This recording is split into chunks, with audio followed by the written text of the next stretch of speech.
Assalamualaikum warahmatullahi wabarakatuh. Waalaikumsalam warahmatullahi wabarakatuh. Kono mburi ana njaba sing ana jerung gawa leki. Monggo Kepada Rom dan seluruh jemaah yang dimuliakan Allah. Pertanyaannya berkenaan dengan mimpi semalam, Kiai.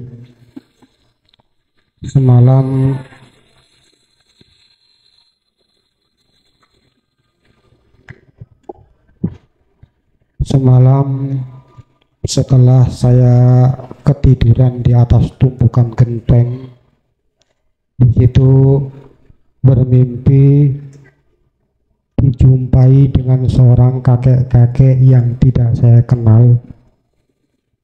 Lalu beliau mengatakan menggunakan bahasa Sunda.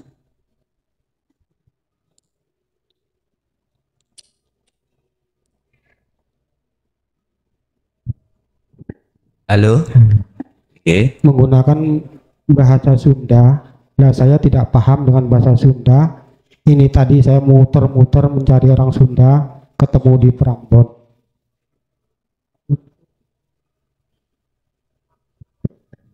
Untuk menerjemahkan bahasa tersebut.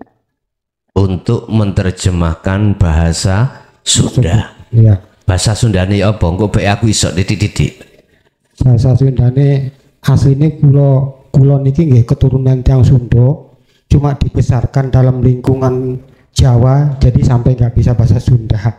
Nggih. Nah, bahasa Sundanya gini, Gus. Amun maneh bener-bener hayang kapanggih ujung Gusti, anu lebih cepet lewat jalan kematian. Kalau di bahasa Jawa kan, Bahasa Indonesia ini apa? lek bahasa Indonesia ini ngeten ya. Kalau kamu benar-benar ingin berjumpa dengan Tuhanmu, ada satu jalan yang lebih cepat, yaitu lewat kematian. Iya. Nah, setelah itu, lalu saya langsung terbangun, dan beliaunya sudah nggak ada, hanya mimpi. Seperti itu. Nah, ini salah satu pertanyaannya. Yang kedua, selama ini akal ini selalu menghalang, lalu menghalangi hati untuk masuk pada arena ketuhanan. Tapi setelah saya kemarin sharing-sharing dengan salah satu teman, di situ beliau mengatakan ada keterangan Imam Ibnu Athaillah dalam kitab Al-Hikamnya, kata beliau, yang bunyinya al-fikratu utawi pikir-pikir iku sirajul qalbu minangka dadi lampune ati. Jadi pikir-pikirnya akal ini merupakan lampu daripada hati. Nah, sementara selama ini akal saya ini sering mempengaruhi hati apabila hati mau masuk pada kudrah ilahiyah. Seperti itu ya. Mungkin hanya dua pertanyaan ini. Kalau tenggo wejangane, kalau akhiri ihdinas siratal mustaqim. Wassalamualaikum warahmatullahi wabarakatuh. Waalaikumsalam warahmatullahi wabarakatuh.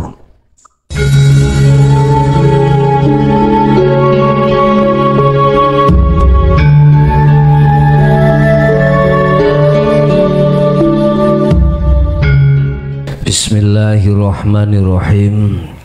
Alhamdulillahilladzi arsala rasulahu bil huda wa dinil haq liyudhhirahu 'ala dini kullih walau karihal kafirun. Asyhadu an la ilaha illallah wa asyhadu anna Muhammadan abduhu wa rasuluh.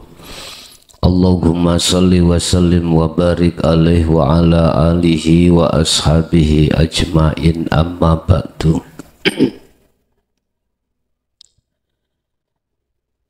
Dalam hati akan muncul satu keimanan, satu keyakinan tatkala ada dua hal yang diterima. Dalam hati akan muncul satu keimanan atau keyakinan manakala ada dua unsur yang datang. Unsur yang pertama adalah orang yang memberikan kabar.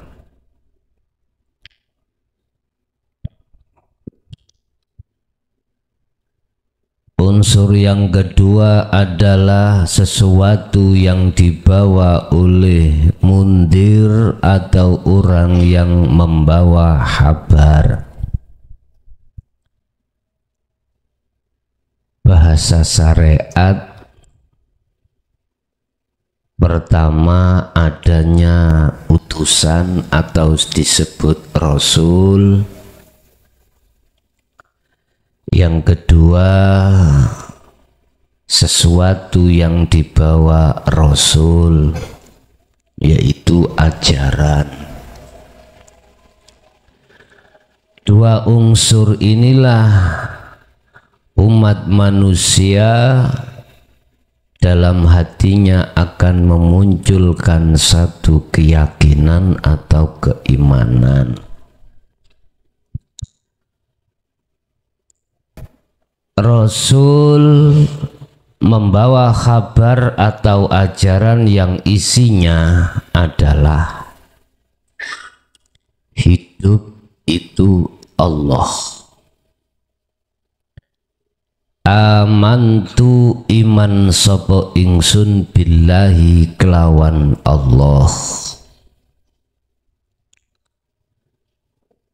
Status Rasul itu memang ada kriteria. Kriteria ni Rasul adalah sidik, amanah, patonah, sitoin apa? Tabligh.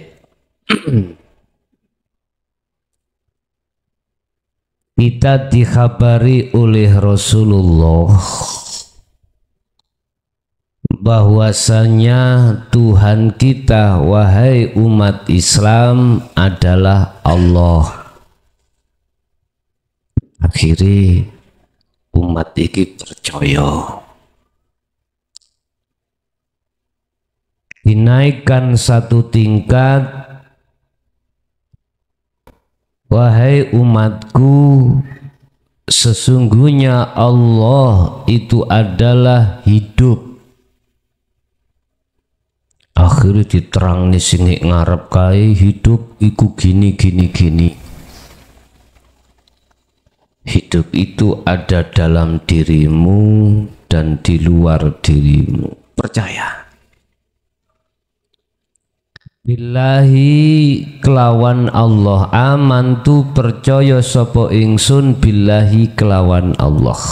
Wis percaya. Iman yang seperti ini Bapak Ibu, iman yang masih kanak-kanak.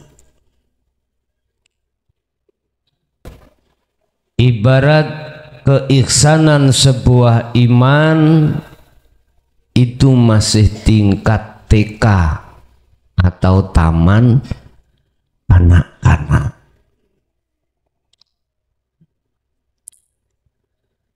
Sekarang kita harus meningkatkan keimanan yang keimanan asalnya itu taman kanak-kanak. Sudah ada iman dalam hati kita bahwasanya hidup itu yang memiliki wujud Allah. Oke. Otomatis dibuka syu'arul basyirah di situ. Buktikan kalau hidup itu Allah.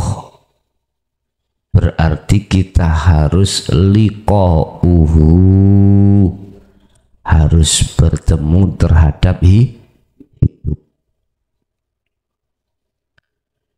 Sedangkan orang-orang yang ingkar pada Allah, termasuk ajaran Allah itu diingkari, mereka tersebut akan mengingkari atas kebenaran bisa bertemunya terhadap Allah di dunia ini.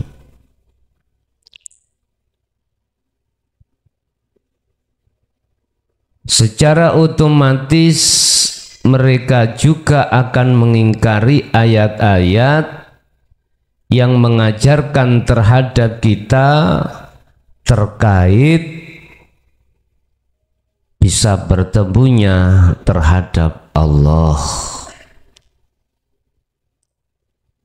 Dijelaskan di dalam surah Al-Kahfi kemarin ya, ayat 103 sampai 105 kalau enggak salah, yang membahas tentang orang yang rugi di dunia. Mereka di samping mengingkari atas ayat-ayat Allah, ajaran Allah yang mendidik tentang hati untuk melepaskan dari penjaranya hawa nafsu, di samping itu juga dia mengingkari atas pertemuannya terhadap Allah. Gak percaya, ngoten lho. Ingkari maksudnya dia tidak percaya kalau bisa bertemu terhadap Allah, atau bisa dikatakan gak percaya kalau bisa makrifat pada Allah. Ra percaya.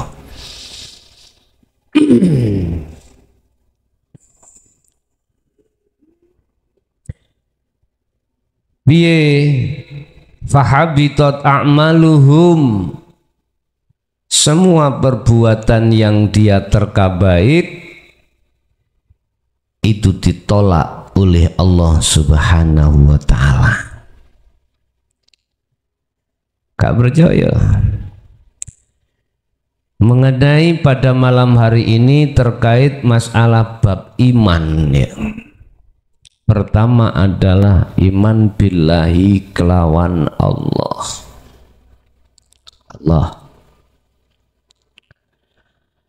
Panjenengan sudah mendapatkan dua unsur tadi yang bisa dipertanggungjawabkan.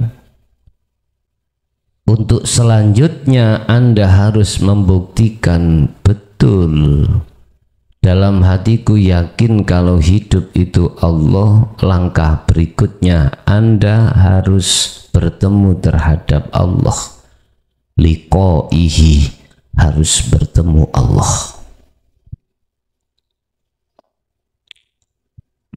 Bagaimana caranya kita bertemu terhadap Allah? Kita kembali kepada ajaran Allah di dalam surat Al-Kahfi itu.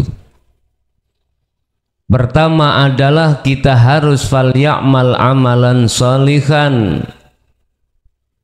Hati kita harus melakukan uzlah, sebab dengan uzlah itulah nanti akan mengikis habis perkara-perkara yang menutupi hatimu, yang asalnya Allah itu gaib menjadi Allah itu nyata. Kedua, wala yusrik bi ibadati rabbi ahada. Ketika Anda menjalankan sesuatu apapun,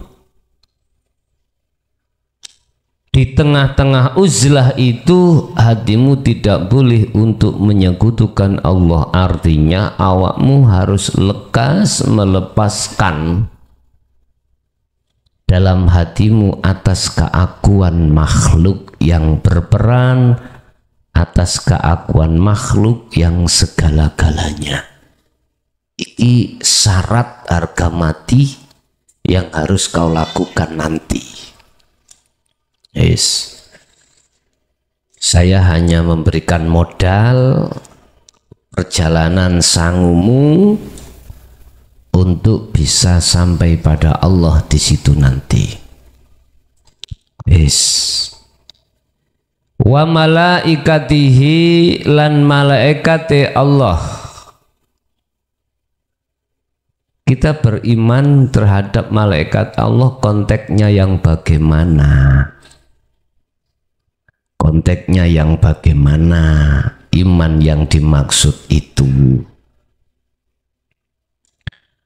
An Abi Hurairah qala kana Rasulullah sallallahu alaihi wasallam yauman barizan linnasi fa'tahu rajulun faqala ya Rasulullah ma al imanu, qala Rasulullah an tu'minu billahi wa malaikati wa kutubihi wa liqaihi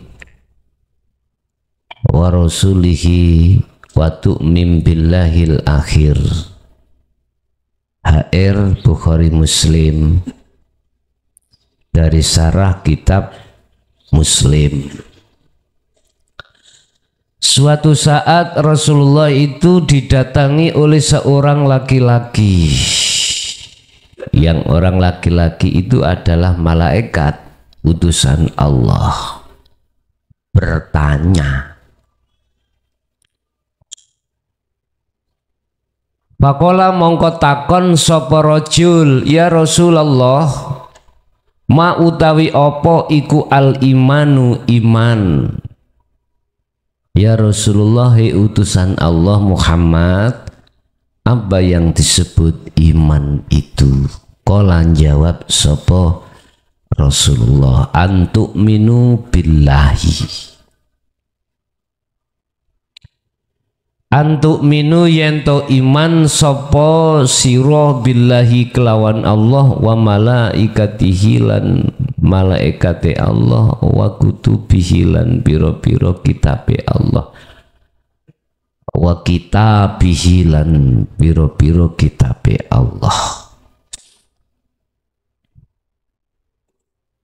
Iki malaikat takon. Yang disebut iman kepada Allah adalah hati bisa makrifat pada Allah. Titik. Berarti hati tidak boleh menyembah menghadap kepada nama, ya. Hati juga tidak boleh menyembah terhadap zatnya. Tapi hati harus menyembah terhadapku, kata Allah. Hati harus menyembah aku. Jangan kau sembah namaku, jangan kau sembah zatku, tapi sembahlah aku. Berarti kalimat aku itu posisinya Anda di ahad. Kalau di ahad sudah tidak ada siapa. Wa malaikatihi lan malaikate Allah. Bahasa syariat dulu kita wajib maksudnya malaikat iku makhluk. Tak apa-apa, syariatnya memang seperti itu.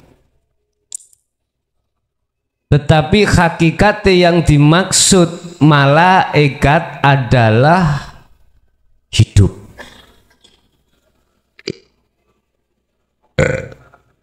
Hatimu harus makrifat di dalam hidup yang ada sesebutan malaikah. Iki maksudnya ngoten. Piye carane? Ketika saat Anda diletakkan di makom mukasyafah, biar menjadi kasaf maknawi, Hatimu jangan melihat malaikat makhluk, tapi hatimu harus melihat malaikat itu dari sisi hidup. Sisi hidup. Kau harus percaya bahwasanya semua yang berperan itu adalah hidup, bukan seongkok makhluk yang disebut malaikat. Nggak jauh berbeda dengan apa pada malam hari ini. Hatimu harus beriman, yang memberikan petunjuk hidayah membimbingmu adalah hidup dalam diri saya, bukan hatimu beriman terhadap seongkok makhluk yang berbentuk mukhlason. Jangan. Paham ya? Itu maksudnya di situ. Kemudian wa kitabihi, lan kitabe Allah, wa kutubihi, lan piro-piro kitabe Allah, artinya tidak hanya Al-Quran tetapi juga kitab-kitab sebelum Al-Quran, Taurat, Injil, Zabur, bahasa syariat. Bahasa hakikat adalah Al-Qur'anul Qadim, yaiku kitab kang den turunke sadurunge zaman azali, sebelum adanya dunia dan seisinya. Itu sudah ada yang namanya Al-Qur'anul Qadim. Isinya Al-Qur'anul Qadim khusus bimbing atimu makrifat pada Allah. Ini juga tertuang di dalam Al-Qur'anul Karim. Kau akan tahu Al-Qur'anul Qadim di dalam Al-Qur'anul Karim. Al-Qur'anul Karim itu sebuah ayat, yang ayat itu, tanda itu menandai atas kewujudan, atas kekuasaan, atas segala-galanya tentang hidup. Ngeten lho niku. Sampai disairno Al-Qur'anul Qadim iku wahyu kang minulya, tanpa dinulis ning bisa diwaca. Itulah wejangan guru kang waskita den tancepake ning jero dodo. Waskita iku apakah tahu yang akan terjadi? Bukan. Maksud waskita adalah terjaga. Terjaga dari segala hal apapun. Terjaga dari segala hal apapun atas kepentingan hawa nafsu. Jadi beliau itu selalu waspada. Oh, iki sih ono kepentingane nafsu. Iku waskita. Oh, ternyata nafsu iku sobone tempatnya bukan hanya di lokalisasi. Nafsu pun juga masuk di dalam peribadatan. Peribadatan apapun, di situ nafsu berupaya. Wa ma ubari'u, dia tidak akan pernah berhenti untuk menghalangi hatimu supaya tidak kembali pada Allah. Biar dia itu kembali kepadanya lewat kepentingan hawa nafsu yang disebut kesenangan dunia. Apakah kitab-kitab sebelum Al-Quran ini dulu di dalam Taurat, Injil, Zabur juga dibabkan atau disebutkan atau diajarkan bagaimana hati untuk bisa sampai ke Allah? Kita buka di dalam salah satu isi Al-Qur'anul Karim, statusnya adalah untuk menyempurnakan kitab-kitab yang terdahulu.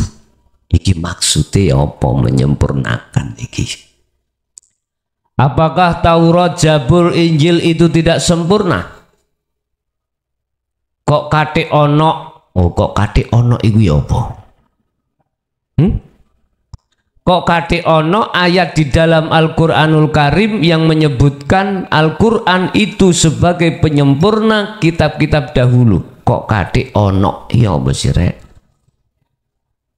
Kok kate ada? Ya?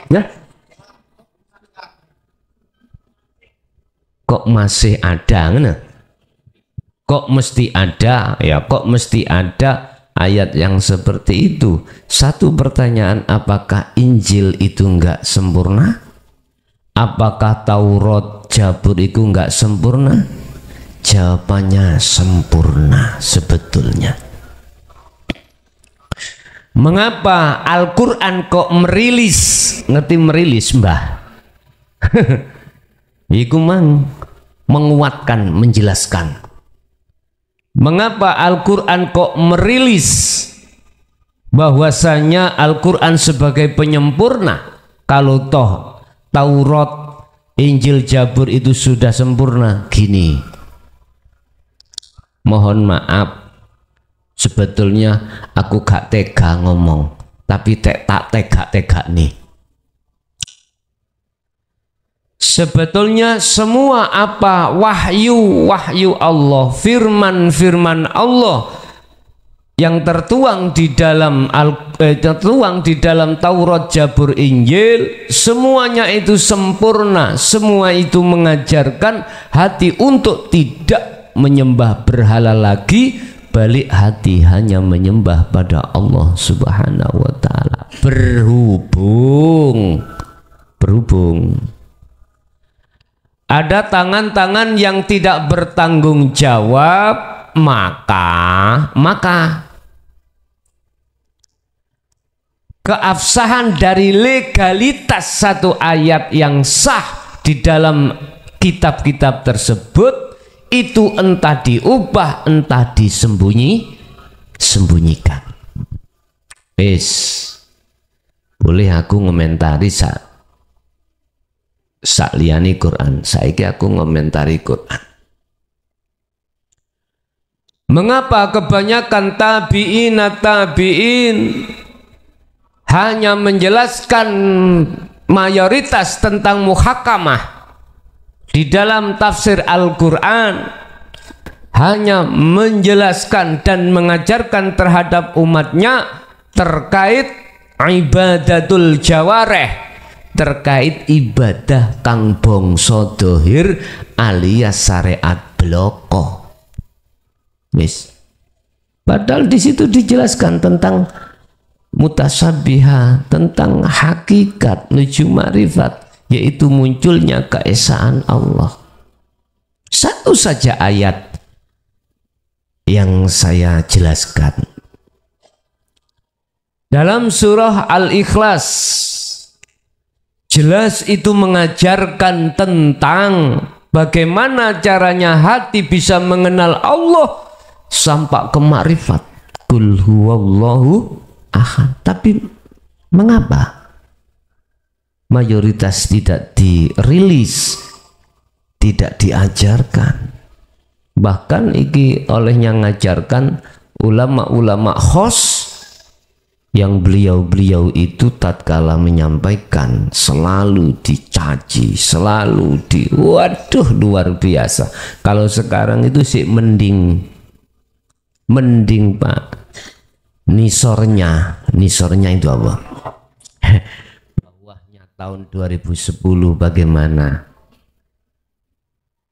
Semuanya beliau-beliau itu diam. Beliau umpama nggak kuat ngempet, itu hanya disampaikan di tempat khusus.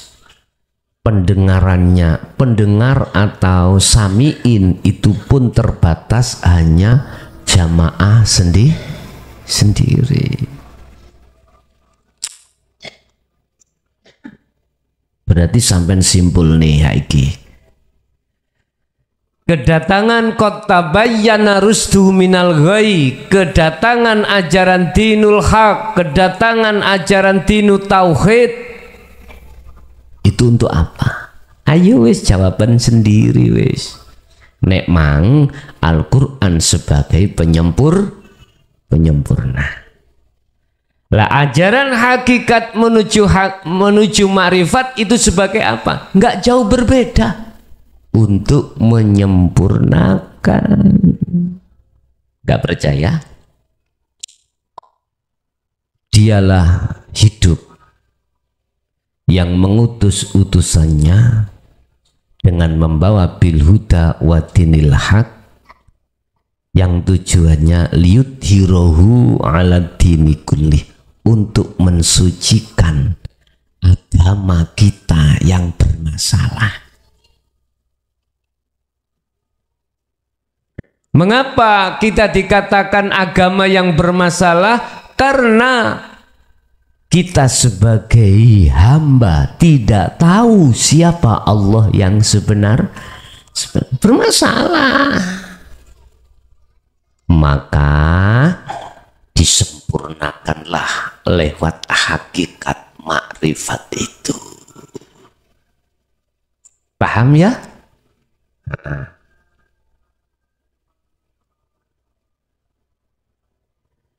Saya tidak bicara berarti Quran ini ada yang menyelewengkan. Ya. Yukhadi'unallaha walladina amanu wa ma yakhda'una illa anfusahum wa ma yash'urun. Mereka yang hanya berpedoman di hukum dohir kemawon, dia tidak merasa kalau dia sejatinya itu memungsuhi Allah. Wis, buka hatimu, buka, bisa rasa buka. Wa ma yash'urun, mereka tidak merasa kalau dia itu memungsuhi Allah. Bukti ini, kita sudah yakin kalau semuanya itu umat siapapun, khususnya umat Islam, yakin kalau semuanya itu yang mengatur Allah. Tatkala hati kita menuduh bahwasanya semua apa yang terjadi di depan itu karena makhluk, itu sudah dikatakan kita telah mencederai Allah. Padha mbek ngene cak, misal ke aku iki di barang duwe mas-masan, tak titip non jenengan, tolong titip ya, atau sepeda tolong titip. Iki status barang iki kan hak milikku, senes hak milik sampean. Sampean sekedar tak titipi tok, manfaatno. Kemudian Anda mengatakan terhadap teman, terhadap orang dekat sama, iki wekku. Ketika aku krungu piye? Ngamuk napa mboten? Ya jelas toh, suatu saat sampai niku tak parani Kang, di sepedaku dia ulet-ulet sik disilih ponak aku padahal ning jero omah. Ya jajal. Bagaimana perasaan aku? Begitu juga dengan Allah. Cuman kita yang tidak punya etika. Tidak punya etika. Biar manusia itu beretika pada Allah, tidak hanya terhadap sesama manusia, maka Allah menurunkan utusannya untuk membawa dinul haq iki. Tes cek ning genah, cek sempurna, cek sempurna. Tapi wa aktsaruhum la yu'minun sawaun 'alaihim a anzartahum am lam tundirhum la yu'minun. Akeh sing gak percaya dikandani atau tidak dikandani itu sama saja tidak percaya. Mengapa tidak percaya? Karena hati kita sudah terkadung terlalu ke dalam, masuk dalam hijabnya nafsu. Karena hati ini terkadung mencintai selain Allah. Ya ini persoalannya itu. Ini persoalannya, Pak.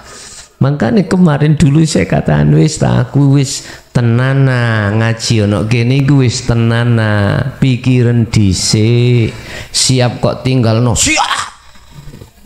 Ngomong siap kabeh ya tak tagih siapmu ya. Kok nek wis tak beat kuwi tak tagih siapmu. Sesuk nek beat tolong mediane iki sampean beto tuyo tuyo alit sak gelas nah gue dewi tekan omah ya jika aku kelayapan tutup bangsal ya gue teko omah apa tah banyu jeding pun sampean apa tah banyu sumur teko omah sampean gue begini wayah beat mawon tahu banyak terus kapan Kang beat bu orang ngerti aku wis momen kayak gini gak ngerti aku wis pokoknya engko nek wis ana sinyal sangko Allah wis ndang beaten tak beat wis ngono to wis sabar nggih engko ndang sampean selok matek gak beat wis tah matek gak matek wis babano ngomone kok bingung ngoten to wis wa kutubihi lan pira-pira kitabe Allah artinya bahwasanya kitab sebelum Al-Quran iku bapak ibu yang mengajarkan dan mendidik bagaimana hati atau ruh ini bisa sampai pada Allah. Itu dihilangkan. Akhirnya tekanlah Al-Quran. Al-Quran juga begitu, sudah tertuang komplit, tertuang sampai makrifat Allah ini tertuang. Jadi ada indikasi pengkerdilan, ada indikasi pernyataan bahwasanya ajaran hakikat itu dikategorikan ajaran sesat.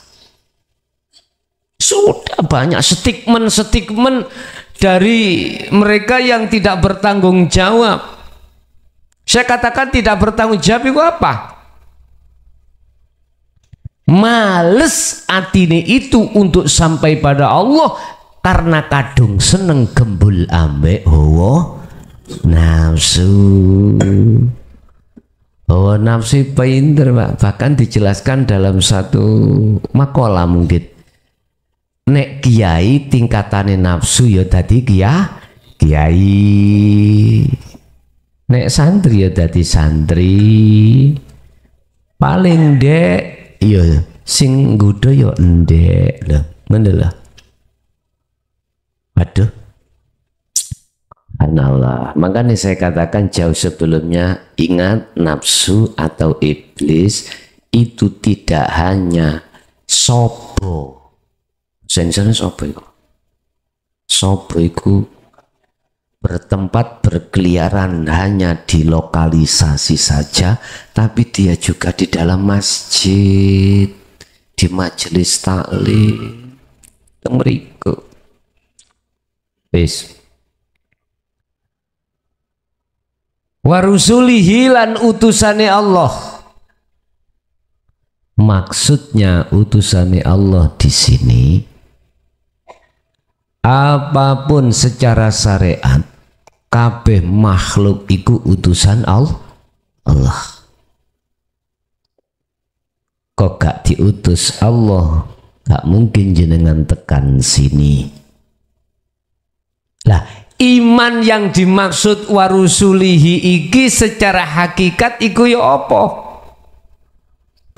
Hatimu harus makrifat terhadap hidup di situ.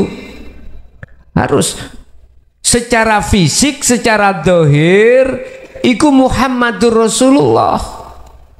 Secara dohir makhluk iku diutus oleh hidup, tapi secara batin hatimu harus makrifat, melihat, musyahadah terhadap hidup tersebut. Wal yaumil akhir, maksudnya dino akhir iki sing ya apa? Ono awal, ono akhir. Gusti Allah utawa hidup iku yo awal, yo akhir. Konteks dalam syariat yang disebut sebagai yaumil akhir, dino akhir itu adalah di hari kiamat. Yauma yub'atsu, hari di mana orang-orang itu dikeluarkan dari kubur dan mereka dimintai pertanggungjawaban. Dino kiamat. Apa dino kiamat itu? Hari di mana seluruhnya tidak mempunyai hak untuk hidup kecuali Allah. Iki konteks secara syariat, berarti selain Allah tidak hidup. Nek prosesi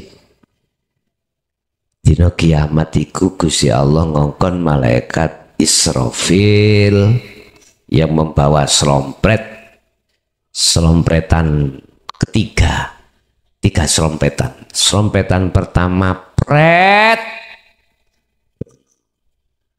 iku matekno kabeh makhluk kecuali Allah dan Israfil. Selompretan kedua pret, kandang kok rame, ono ngomong pret kok kandang rame, ono jeneng kayak pret ah mriki. Oh, sepurone sing akeh. Israfil mati. Banjur Gusti Allah nguripno Israfil. Banjur Israfil kongkon nyerempet ketiga yang terakhir untuk menghidupkan yauma yub'ats, menghidupkan seluruh umat manusia. Siaret di tangi maneh. Wis, kita membahasnya adalah yang hidup kecuali Allah. Hakikate yaumul qiyamah iku dimana di dalam hatimu terjadi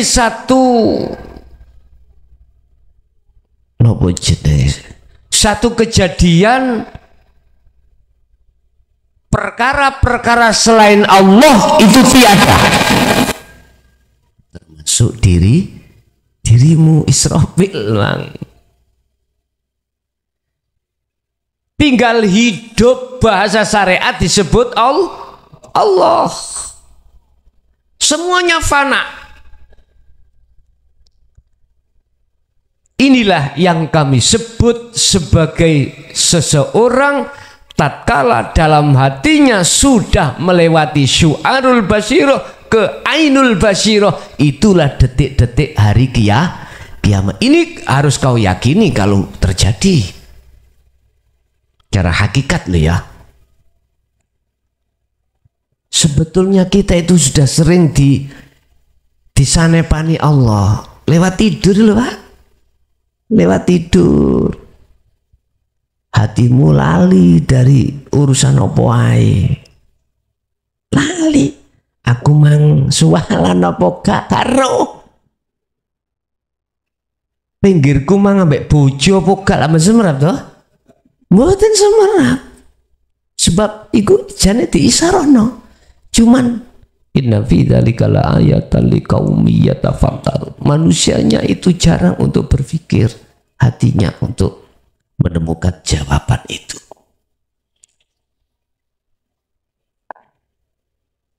Jadi yaumil akhir dino kiamat hakikate adalah ketika saat hati melakukan satu perjalanan suci ke barat, duduk kerasakti lo ya,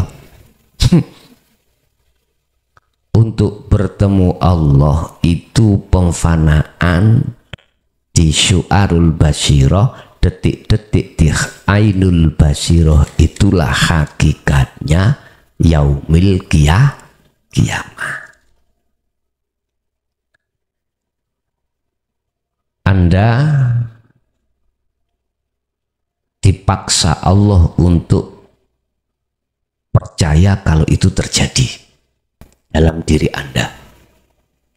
Bentuk paksaannya Allah dalam hatimu supaya percaya, Anda pasti akan melakukan uzlah. Itulah. Kalau Anda nggak percaya, nggak mungkin melakukan uzlah. Yes. Selanjutnya adalah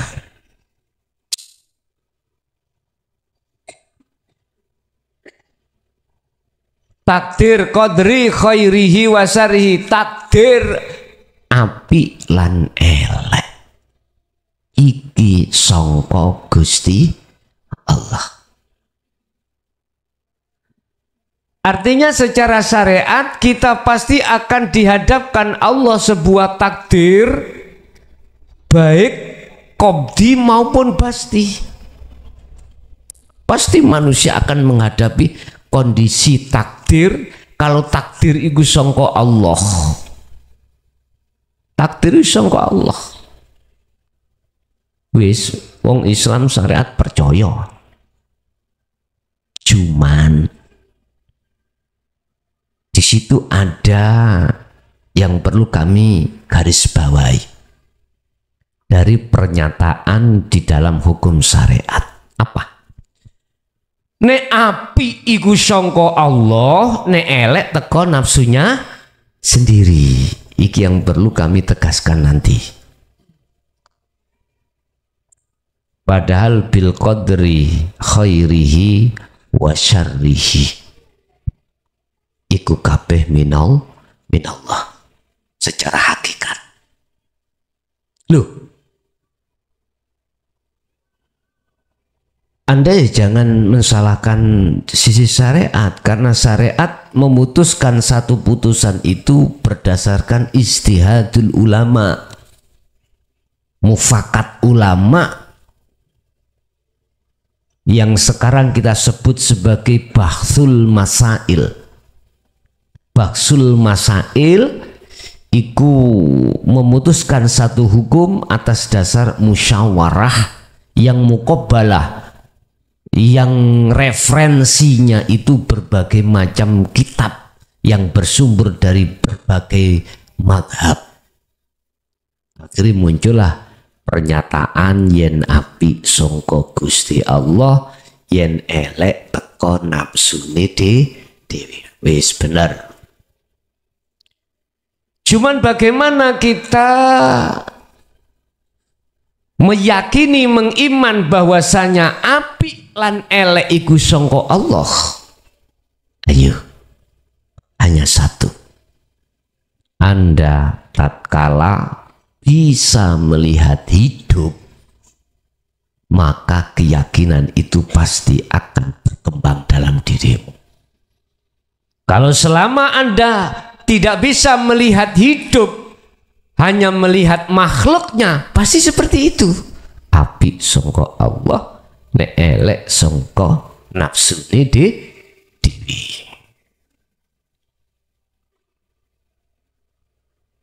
Bapak Ibu, Islam datang itu untuk menjadi rahmah, tidak pemarah. Islam datang itu hakikate golek bolo, orang golek mungsuh. Slogane iku rahmatan lil alamin. Slogane. Loh, Bagaimana Islam datang di tengah-tengah umat manusia dan di situ bisa menjadi rahmat. Lah ini. Yo, kita jangan ngomong dari sudut pandang syariat tok. Nek sudut pandang syariat tok, yo ngene iki poso-poso ana wong buka warung mesti muring-muring kan. Allahu Akbar, bakar.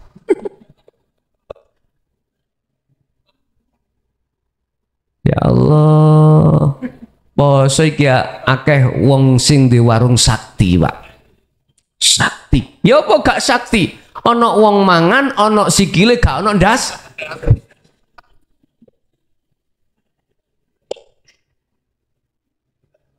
Ketok sikile tok tapi gak ketok. Sakti-sakti kira ajrit kira. Loh, nek sampai nyawang Allah, di situ Allah pasti nggak akan protes. Nggak ngoten nggih? Sebelum kita bisa memberikan rahmat, kedinginan dalam hati umat, otomatis kita harus bisa mengkondisikan hati kita dingin terlebih dahulu. Bu amfusakum, kemudian wa ahlikum. Nah, bagaimana kau bisa mendinginkan orang lain? Wong hatimu yu masih kepanasan. Gak iso. Bagaimana Anda bisa menuntun seseorang yang buta akan jalan? Wong kamu tidak tahu jalan. Ono wong takon, Pak, derek tangklet mau tanya. Iya, saya itu dari Banyuwangi, mau muter-muter mencari alamat sumber tebu Mojokerto pundi, Pak? Wong iki dasare gak eruh. Sampeyan ngalor mriku nggih. Takoki ana nggone Mojosari, ngalor mriku to. Sumber tebu. Enggak eruh, Pak, ya diawur ae ya. Ya. Otomatis Anda tidak sampai tujuan, malah tersesat di jalan. Artinya kita tanya status legalitas kedudukan hidup atau Allah sebetulnya itu harus tanya terhadap mereka yang sudah sampai pada Allah tersebut. Paham nggih maksud kula?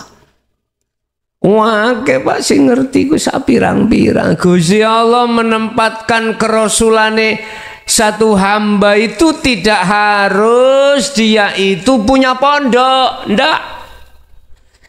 Tidak harus bajunya itu ala kiai, juga tidak. Bisa jadi beliau itu menjadi pedagang, petani, pengepul.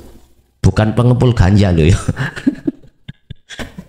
Pengepul, bisa jadi tukang parkir, bisa jadi dia itu menjadi pekerjaannya itu bangunan, kuli, manol, bahkan pemulung.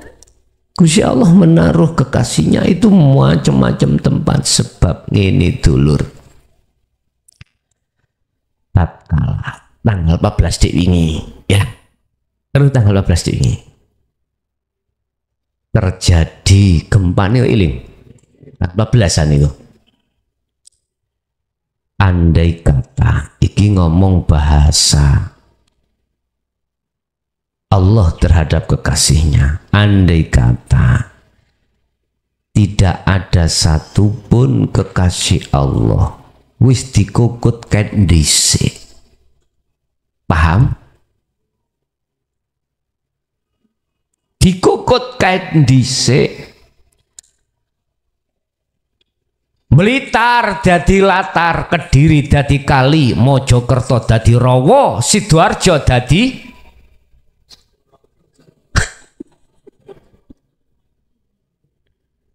antek. Lu tenang. Alasan mek situ Allah, karena masih ada kekasihku yang selalu ke aku. Si tak tundoni dhisik. tak tundoni dhisik. Tapi kita justru mencemooh terhadap beliau-beliau itu kebanyakan. Mencemooh. Padahal jasanya luar biasa. Nek delok ceritane kejawen, Pak. Apa para wali-wali iku kok ya dincepno pesisir lor. Iki dulu ora ana, mulai Sunan Ampel Surabaya, Gresik, Sunan Giri, Syekh Maulana Malik Ibrahim. Terus rono. Nek ceritane Jawa iku kanggo ngimbangi sing ana kidul. Sapa Pak enak kidul, Pak?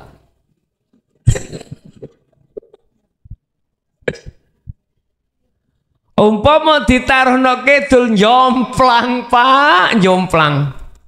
Jomplang. Ditereh kono iku supaya imbang. Imbang. Mbok nek mari ngono ngalih ya gak ngerti aku. Iku bahasa kejawen. Ya masuk akal aja lah gitulah. Artinya tatkala di dalam hatimu gak kok keseimbangi hakikat makrifat, rusak hatimu. Ayo nek gak percaya. Rusake ati iku bukan kok yo jasate iki nyenuk terus mboten. Ngerti? Rusake ati iku adalah ati iki bersinggungan terus menerus wayu min bitoguti. Lho niki lho rusake ati. Nek gak percaya, wis engko ayah, nek sampean pun tak biat khusus pemula, terus berlaku 4 perkara. Bandingno sadurunge sebelum Anda mengenal ajaran Allah dan mengamalkan ini, dan sesudahnya hati ketika menghadapi kondisi dunia apapun dalam rumah tangga, piye bedane? Engko sampean rasakno kok. Apakah lebih nyaman? Apakah justru malah ati iki rusak pada Allah? Wis sampean anu dhewe engko. Sampean timang-timang sendiri. Aku yakin dengan adanya ajaran dinul haq dalam hatimu dan kau lakukan itu untuk menyeimbangkan syariatmu. Engkau akhiri ketika hakikatmu menghadapi syariat itu, ayep, ora munting. Suatu saat pasti kau dihadapkan takdir Allah gak enak dalam rumah tangga. Kalau pesene Allah iki kok gejoki terus ajaran dinul haq, aku yakin Anda tidak goyah. Ndak, gak akan terpengaruh dengan situasi di luar. Di luar itu berarti di luar hakikat, di luar musyahadah. Gak akan. Seperti halnya tidak terpengaruhnya ikan ketika saat hidup di air laut, walaupun airnya itu asin, dia pun tidak mengalami satu keasinan. Tidak. Seperti itu nanti. Makanya Rasulullah dawuh iku dunya iku ibarate air laut. Semakin kau minum tidak menjadikan habis dahagamu, malah kurang semakin dahaga. Siapapun panjenengan, kalau hati tidak ada teken hakul yakin, tidak ada teken hakikat makrifat, semakin hatimu didatangkan Allah perkara kemuliaan, perkara kepangkatan, perkara kemewahan dunia, itu tidak kunjung berhenti di situ. Pasti kau akan terus tidak merasa puas, terus menerus sampai mati. Itu pasti. Makanya aja heran, Pak, umpama jenengan mari melaku bisnis dodolan tempe, nanti ya, Oh apik, sedina niku entek sekilo. Misale delene entek sekilo, habis sekilo. Kok cepet habis? Otomatis Anda pingin 2 kilo. Sing pesen tambah wakeh. Wah, bahkan sedina iku sak pintal. Ngono iku tawarus Gusti Allah nggih. Ngelontorno wis pasti sampean tidak ada puasnya. Gak mungkin sekilo cukup digemangan anak bojo sedina ngulu wancar wis gawe gak tak tambahi taek ah. Sumpah lho aku mergake tau ngalami dhewe. Tahu Pak dodol sandal kula niki. Wis njene ya wis digaris Gusti Allah nang kono. Waktu kula wonten Kediri Sumbersari niku wong jenenge kula niki bapak wis gak duwe tinggal mbok rasa hati pingin mandiri gak njagakno kiriman nang wong tua. Eling-eling mbok iku wis tuwek Pak. Ya Allah. Adik kari loro. Cara pendidikan durung mari wis ditinggal bapak. Abah wis mboten enten tahun 90. Aku sebagai dulur tuwek ya apa ya ngene. Sampak kula dikuliahno gak gelem iku persoalane ada 2 alasan. Siji, nek ngene kuliah niku UNER, kemudian dikon ngalih nang ngene IAIN biyen yo. Gak gelem gara-gara jero kelas yo ono wong wedok. Nggih, bukannya aku gak seneng mbek wong wedok, enggak. Alasan pertama iku wong kecil iku mesti ono pondok gembul arek lanang terus sampak ngono kuwi Kang Dim niku wis awakmu kuliah sesuai dengan jurusanmu apa kedokteran ya wis diteleh UNER gembul sak ruangan ambek arek wedok-wedok Pak sumpah lho kene aku kuno wedok mburine wedok tok iku gak nyaman. Siji gak nyamane aku mikir mbok wis tuwek terus ya apa engko biayane lak ngoten nggih. Sampak kula nanti dodol pelembungan. Nggih. Nanti dodol pelembungan. Wis aku gak kerasan Kang. Sebab ya apa nar wedoke ngono aku alasan padahal asine alasan yang kuat sakno wong tuwa. Akhirnya dikon ngalih nang IAIN. Ya ngono padha. Gembul arek wedok ning kerudungan. Wis akhir karepmu ya apa? Wis culno aku saenakku dhewe, tak ngambil keputusan dhewe. Wis akhirnya lepas dodol sandal. Dodol sandal iku ya ngono Pak ya Allah.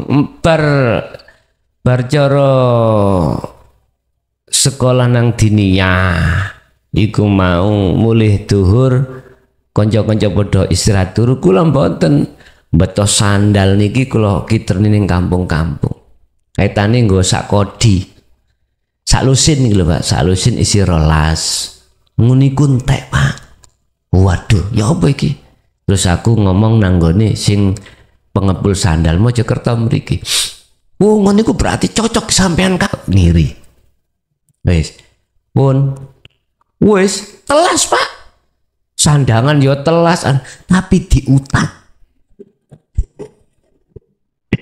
kula nggih seneng mergake ono janjine nek dari Kediri ku nyeluk nang ngene santri Gus ngono Gus nggih kranten dereng wonten arta sok tanggal semene nggih sedaya Pak telas pun sak gelangsing niku telas mulih kula niki nggo glansing tok dikreceki arek-arek bancane ya ngono. Rasane atiku dawuke gak nggawa. Wis ngoten niku Pak. Tak parani kabeh pisan pindho semoyo mundur semoyo. Ana salah siji niku saged nyaur tapi nyaur semoyo. Nyaur semoyo pun gak apa-apa sampean sahuri semoyo. Nganti sakniki wis. Ngoten. Tindet coba kok umpama teng mriku mau tambah joyo Cara bahasa akal kula ngomong jelas terlantar hukum hakikat iki. Mergae keblenggu ambek syahwatut dunia. Iki kok ana ceritane santri sugih ya iki kok ngoten. Ya Allah alhamdulillah tindek lewat kaya ngene iku entek wis barang-barange kabeh. Lah terus apa sing gawe nyaur? Bati-batine mbiyen iku. Akhirnya balik nol maneh gitu. Entek ngoten niku apa pelajaran apa? Oh iya waduh dikongkon mlayu nang nol. Wis plak Pak wis ora wani blas. Bisnis ya ora ana bisnis itu golekno bojo wong. Jenenge jomblang. Ngono ya ora tau dadi. Makane saiki nek ditaruh wong-wong, Gus mbok yo golekno santri-santri sampean. Wis aku kapok, gak tau dadi. Ngene. Gak wani ndolek dhewe ngono. Insyaallah. Wis. Intermezzo mawon niku Mang. Pun.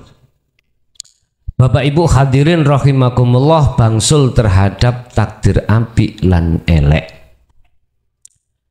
Kita akan mengatakan dan yakin beriman kalau itu dari Allah manakala hati sudah sampai pada Allah. Apa yang saya katakan tentang iman ini sebatas teori Pak, sebatas ilmu sian, sebatas ilmu. Pertanyaan saya, apakah di dalam hati panjenengan sedoyo itu sudah ada nurnya belum? Cahaya keimanan bahwasanya semuanya itu Allah. Kalau ada, teruskan di dalam uzlah mengki. Nek wis tutuk kuno akhirnya disebut hakul iman. Nek hakul iman berarti sampai tidak ada sedikit pun rasa mamang. Kalau api, kalau elek iku sangka Gusti Allah. La raiba fi hudalil muttaqin. Tidak ada secuil pun rasa mamang bagi sapa? Muttaqin. Hidayah iku bagi orang yang bertakwa. Berarti hati yang haqqatuqati. Kesimpulannya mulai iman pada Allah sampai takdir apik lan elek. Hatimu dikongkon ndelok uripe. Iso ndelok uripe sampean harus makrifat, sampean iso makrifat hijabe ati kudu sampean sisihno. Sarate nyisihno hijabe ati ngresiki isine la ilaha. Anda mau nggak mau harus zuhud atau uzlah. Oke, itulah Bapak Ibu sekilas iman yang bisa kami sampaikan. Bisa kita besok masuk pada sifat wajib Allah, sifat mokhal Allah, sifat jais Allah. Nanti setelah itu langsung beat. Nah, jadi pirang dino sifate embo meneh digeradak satu bengi ya iso. Yang jelas minimal kurang 1 hari saya kasih tahu tentang beat itu. Ngoten nggih? Bon, ada yang bertanya, kami persilakan. Monggo. Assalamualaikum warahmatullahi wabarakatuh. Waalaikumsalam warahmatullahi wabarakatuh. Kok ana mburi ana njaba sing ana njero golek iya. Monggo. Kepada Rom dan seluruh yang dimuliakan Allah. Pertanyaannya berkenaan dengan mimpi semalam, Kiai.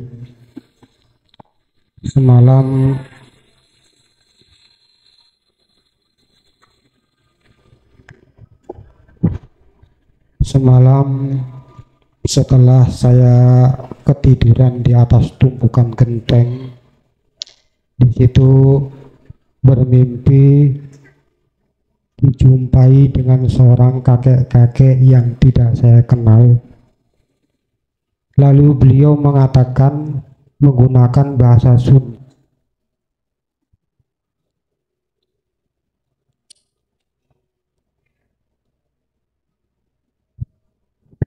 Halo.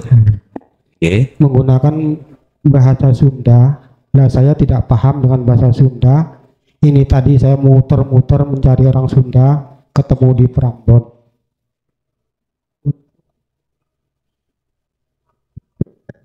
untuk menerjemahkan bahasa tersebut.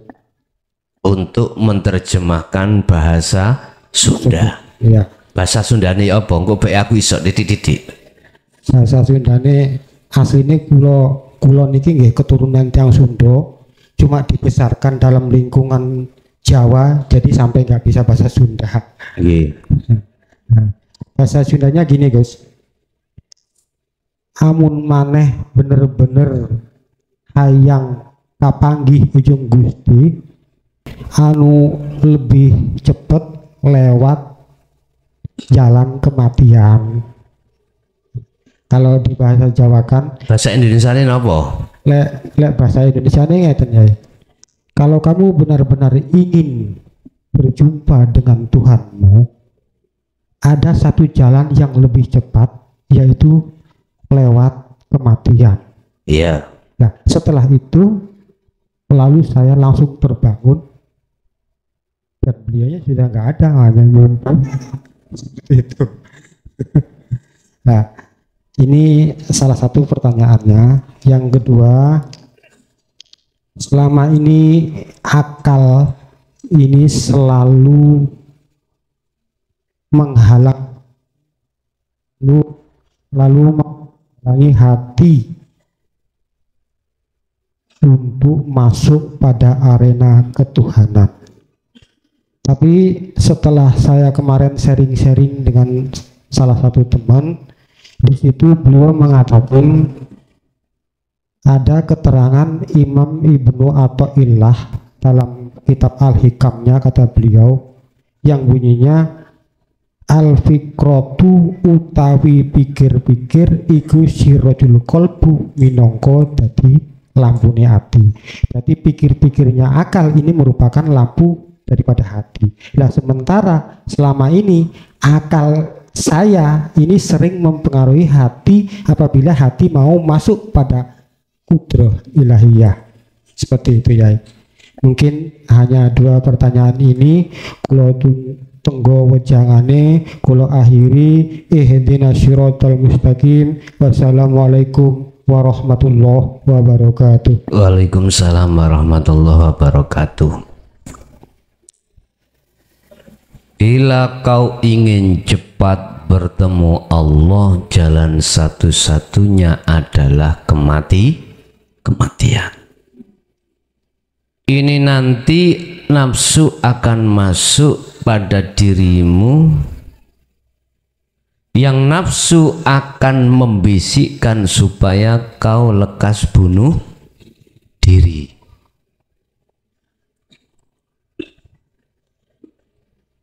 Bahasa itu adalah bahasa isyarah Bapak,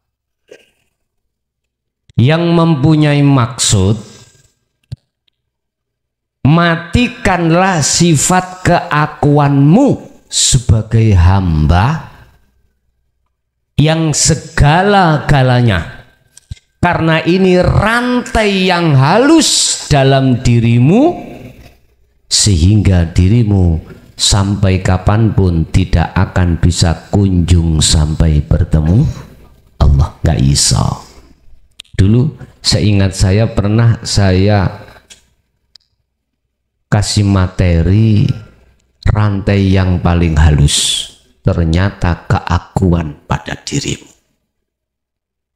Kui zuhud, kui zikir, tatkala masih kau akoni zuhud lan zikirmu, sampai kapanpun kau tidak akan bisa berjumpa pada Allah. Harus kau lepas keakuanmu. Jikalau kita tidak tahu maksud bahasa itu, nafsu itu pasti akan membisikkan dalam hatimu supaya kita itu berangkat pergi ke berjalan dan berdiri di atas rel kereta api. Itu seperti itu. Bukan yang dimaksud kematian secara syariat, Pak. Bukan. Urusan kematian secara syariat, ikuti skenario Allah. Ikuti, jangan mencari skenario sendiri yang berangkatnya dari nafsu, jangan. Udah ikuti aja skenario Allah. Ternyata yang dimaksud mati itu adalah hatimu harus mematikan keakuan dirimu sendiri. Dalam pengertian urutan tauhid, Anda harus duduk di tajalli, jangan di takholi.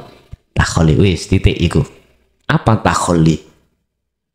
Hati kita ada rasa keakuan makhluk hamba yang segala-galanya. Contoh, iki ngaji. Hatiku ada pengakuan aku sing aweh tausiah, aku makhluk dalam hati. Iki berarti takholi.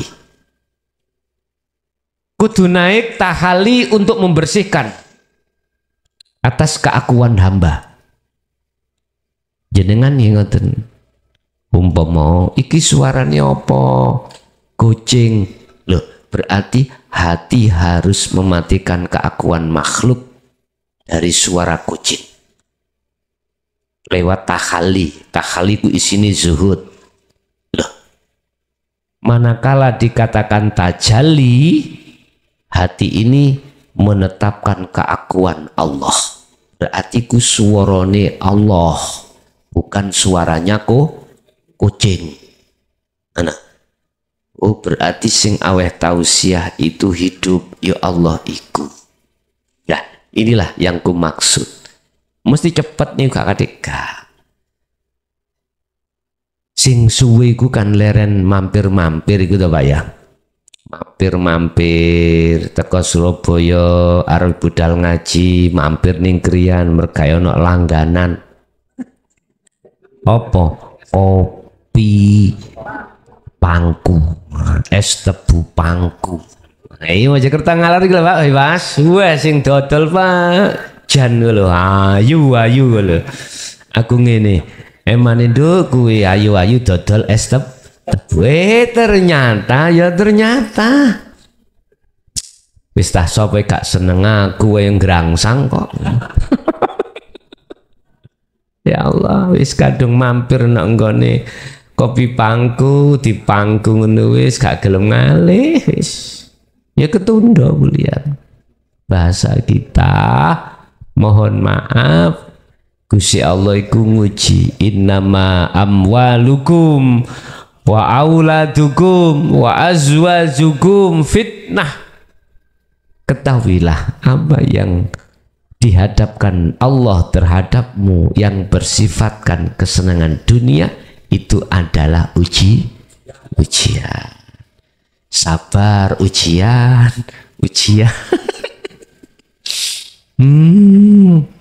Ada di situ Pak. Jadi maksudnya mati bukan mati secara fisik, tapi mati secara hati. Hatimu harus duduk di tajalli, telah mematikan takholi tadi. Iki bisa diterapkan di setiap saat dan waktu dan aktivitas apapun. Tapi yo ono resikone rek. Apa resikone ngene? Engko nek ati wis kadung tajalli nang Allah kadang-kadang nggih, tapi gak usah dadekno wedi sampean. Akal iku udah lepas, akhirnya aturan akal iki ilang. Umpama sampean ngarit iku mang wis gak ngerti apa sing sampean babat mau. Nah, sampean gak usah wedi. Sampean nek wis pasrah total jenderal nang Allah, gak usah wedi. Itu yang pertama. Dua, tentang akal. Ibnu Athaillah dalam kitab hikamnya itu menyebutkan ya, tentang masalah akal. Iku menjadi buah fikir dari sebuah hati. Engko dhisik iki maksudnya apa? Ngene, Pak. Hati itu ada dua kategori. Ada kategori hati itu terprovokasi dengan akal. Ada hati itu juga justru menyetir akal. Gambarannya bagaimana? Gini Pak, hati itu terprovokasi dengan akal, itu disebabkan antara akal dengan hati itu tidak ada filter yang disebut takwa, maka apapun yang diucapkan akal, hati itu mesti nganut. Akal ngomong, "Pi, iku suarane kucing." Berhubung hati gak ono takwa secara hakikat, mesti jawab, "Yo bener, iku suarane kucing." Akhirnya hati meyakini itu suara kucing. Nah itu usul. Tapi ada akal justru menjadi panjang tangan hati. Ada hati yang bagaimana? Hati yang memang betul-betul takwanya sudah jalan. Walaupun nafsu lu ya murui akal, kongkon ngomong nang hati iku suara kucing, hati pasti jawab, "Oga, itu suarane Allah, iku kalamullah." Akhirnya akal ngomong, "Oh iya, nek gak ono urip, yo kucing gak iso ngomong." Akal ngomong, "Oh iya, berarti sumber suara iku hakikati sangka Allah." Nah, iki akal sudah menjadi lemah, akal sudah menjadi setirani hati. Inilah biasanya orang-orang yang didudukkan di khawasul khawas. Ini ada lagi? Monggo.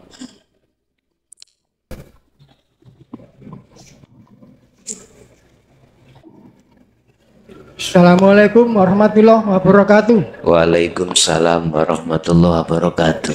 Saya mau tanya, Gus.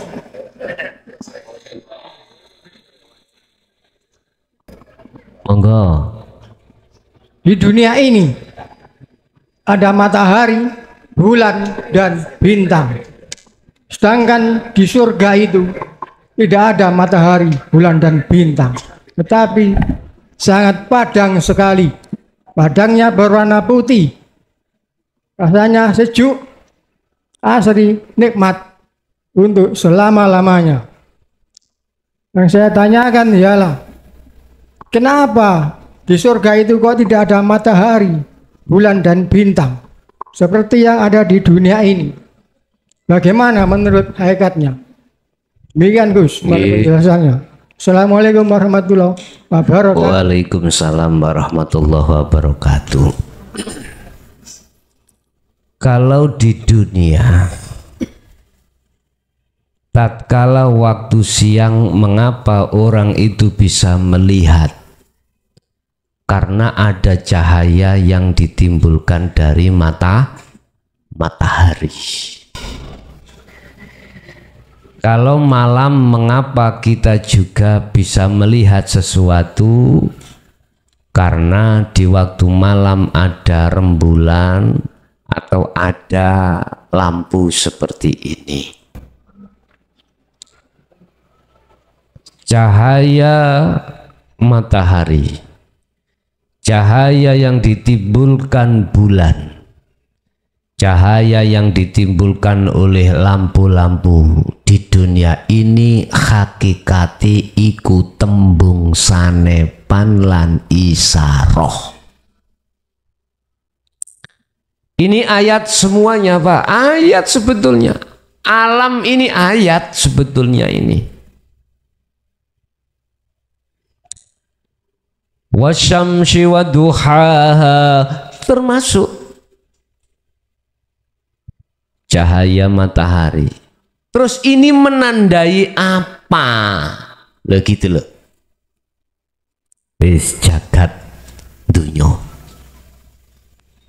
Ning akhirat mengapa tidak ada matahari seperti apa yang ada di dunia? Tapi di situ kok iyo pada.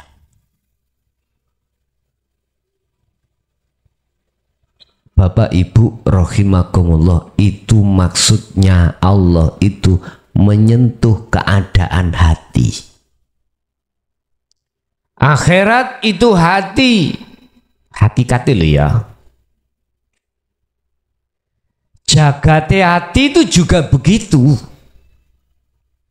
Tatkala tidak ada cahaya, maka hati itu akan gelap. Bapak Ibu, keadaan jagate hati manusia itu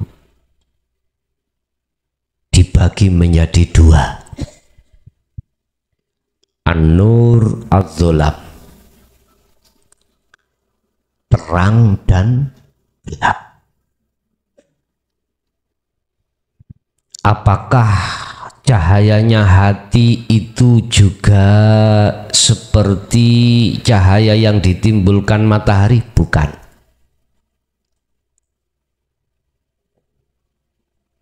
Gelapnya hati itu apakah dikarenakan seperti dunia matahari tidak muncul, terus bulan juga tidak muncul? Tidak. Iki kabeh sanepan isaroh.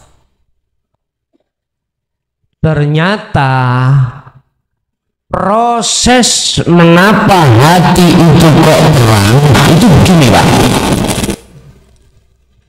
Kembali kita di dalam surat An-Nur, nurun ala nurin yahdili nuri mayyasha ila akhiri.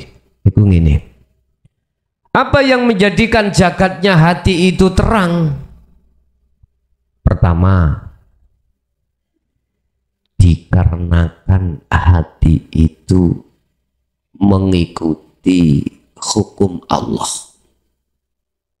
ajaran Allah. Dengan ajaran itu nanti akan membentuk yang namanya takwa.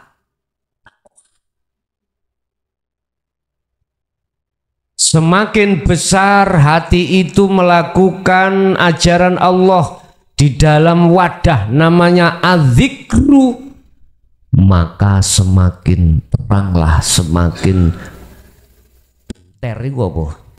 bahasa Indonesia nih, semakin bercahayalah makrifat Allah dalam hatimu, otomatis semakin terang jagati hatimu. Tatkala hatimu tidak ada takwa, mengapa disebut hati yang gelap? Olehnya gelap di situ karena ada mendung. Yang mendung, awan hitam itu ditimbulkan dari nafsu kesenangan dunia. Umpama walaupun ini di siang hari, sinar matahari tertutup oleh awan yang tebal, aku yakin jagat dunia ini akan gelap. Ingat tahun berapa itu meletusnya Gunung Agung? Ya, awan koyo bengi. Begitu juga dengan hati. Mestinya akhirat iku terang. Mengapa di situ kok jadi gelap? Karena kok gelapi sendiri hati kita, gelap dari urusan hati kita tergelapkan dikarenakan hati ini menyenangi urusan dunia. Itu mendung.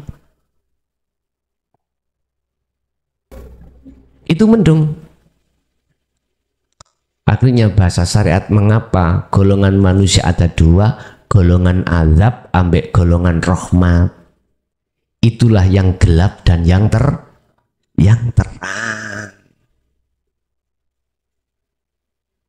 Bapak Ibu hadirin rahimakumullah. Jadi terangnya jagate hati itu ora sebab teko matahari yang dimaksud di dunia secara syariat, tetapi yang dimaksud terangnya hati itu karena takwa di dalam dirimu. Yang takwa itu berjalan lewat zikir itu, akhirnya hati menjadi terang benderang sampai dikatakan lauhil mahfud. Lauhil mahfud itu diares lah, ngeten ya, Cara bahasa syarat, ternyata lauhil mahfud, tempat buku catatan itu di hatimu sendiri. Buku catatane kang rupa irodah kekarepan yang Anda jalankan. Seperti contoh, Anda sebelum ke sini ada maksud kehendak dalam hati, ya ikut tulisanmu. Kalau sudah sampai di sini, itu takdirmu. Jadi tulisan bisa diubah. Kalau takdir tidak bisa. Sudah terjadi ya. Kalau tulisan kekarepan bisa kau ubah, mau kesini gak jadi karena anaknya sakit, akhirnya di rumah saja, dia hanya lewat YouTube loh. Berarti berubah. Mang wis ono tulisan mau ngaji nang Jaya Baru, tapi kok gak iso budal loh. Itu berarti tulisannya berubah.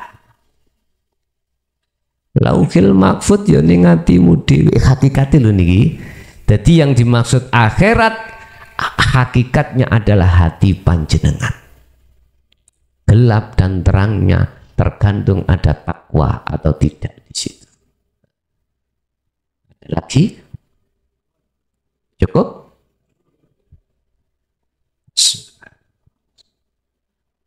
Al-Fatihah.